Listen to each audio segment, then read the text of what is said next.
How stuck are you? Looking back over my life, I've learned some of the ways that God actually moves me from one season into the next season.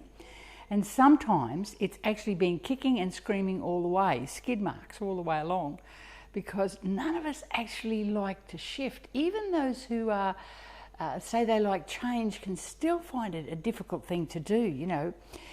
And I came to understand that God taketh away the old because I didn't want to giveth it up.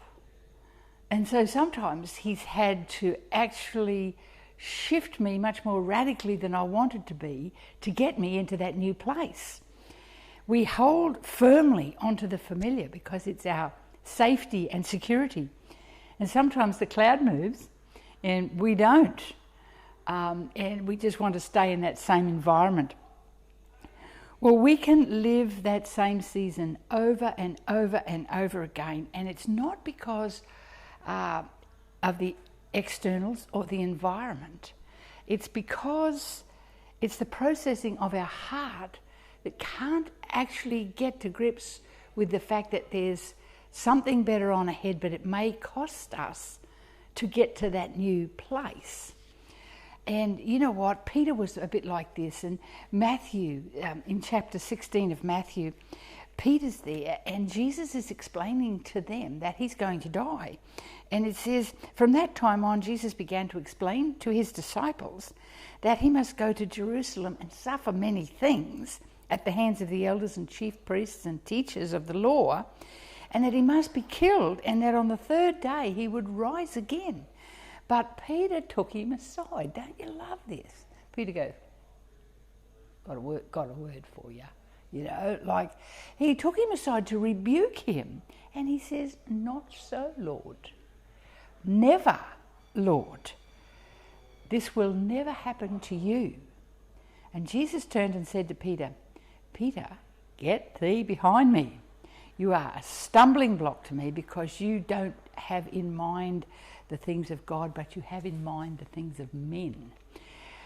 So Peter struggled with the fact that things were actually going to change. And this was just after Peter had declared to Jesus, just a few verses before, Peter's saying to Jesus, you are the Christ, the Son of the living God. And now Peter's saying, not so, Lord. No, just a quick word. No, you're not going to do that. You know, and we're all a bit that way. We have a particular mindset about how we comprehend God, and it's very limiting to our circumstances. And we want to keep God in the same kind of way that we knew him. He is a multifaceted God.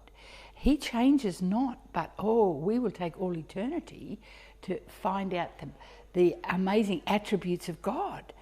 And we like the familiar, guys. We actually like the familiar because it dilutes truth. Suck that one up. And we don't have to deal with a new situation because we like the familiar. So when seasons of change comes, as this whole pandemic has created for us, seasons of change have come. They're meant to expand us, even though we've been enclosed.